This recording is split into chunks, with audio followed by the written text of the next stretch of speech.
রান্না শুরু করছি শাওন পাকশালা কবিতার ছন্দে। ভিডিও দেখে রান্না করুন না মনের আনন্দে। নমস্কার বন্ধুরা, শাওন পাকশালাতে সবাইকে স্বাগত জানাই।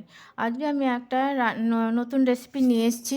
তা আজকে আমি বানাবো নিরামিষ একটা রেসিপি, সেটা হচ্ছে মোচা ঘন্ট। আমরা তো সাধারণত ধনের গুঁড়ো জিরের গুঁড়ো দিয়ে আদা বাটা দিয়ে আমরা মোচা ঘন্টটা করি, কিন্তু আজকে আমি একটু অন্যরকমভাবে মোচা ঘন্টটা করব। তার জন্য আমি মোচাটাকে কেটে নিয়ে সামান্য লবণ আর হলুদ দিয়ে সেদ্ধ করে নিয়েছি। এখানে নিয়েছি ডুমো করে আলু কেটে নিয়ে ধুয়ে নিয়েছি। আলুটা আপনারা দিতেও পারেন, নইলে স্কিপ করেও যেতে পারেন।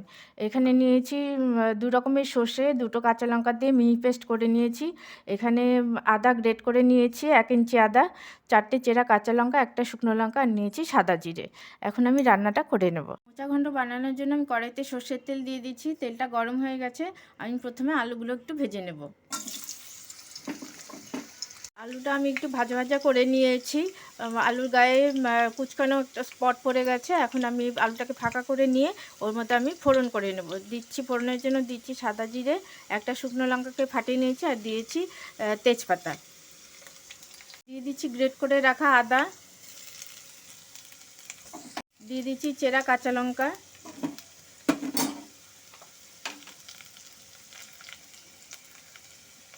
দিয়ে দেবো পরিমাণ মতো লবণ। যেহেতু মোচাটা আমি একটু লবণ দিয়ে সেদ্ধ করেছিলাম, সেই জন্য এখানে একটু কম লবণই দেব। এখন দিয়ে দিচ্ছি সেদ্ধ করে রাখা মোচাটা, দিচ্ছি হলুদের গুঁড়ো, ঝাল লঙ্কার গুঁড়ো। ঝাল লঙ্কার গুঁড়োটা অপশনাল, আপনারা চাইলে দিতেও পারেন, নইলে স্কিপ করেও যেতে পারেন। এখন আমি সমস্ত কিছুর সাথে ভালো মতো করে মোচাটাকে মিশিয়ে নেব। আমি সামান্য জল দিয়ে দিচ্ছি যাতে আলুটা ভালো মতো সেদ্ধ হয়। আঁচটাকে মিডিয়ামে দিয়ে আমি ঢাকা দিয়ে দেবো। 4 মিনিটের জন্য ঢাকা দিয়ে আঁচটাকে মিডিয়ামে দিয়ে ঢাকা দিয়েছিলাম, যাতে আলুগুলো ভালো মতো সেদ্ধ হয়ে যায়। তা আলুগুলো ভালো মতো সেদ্ধ হয়ে গেছে। এখন আমি এর মধ্যে দিয়ে দেব সর্ষে বাটাটা। সর্ষে বাটাটা দিয়ে মোচার সাথে আলুর সাথে ভালো মতো করে মিশিয়ে নিয়েছি। এখন আমি এর মধ্যে দিয়ে দেব একটু গরম মশলার গুঁড়ো।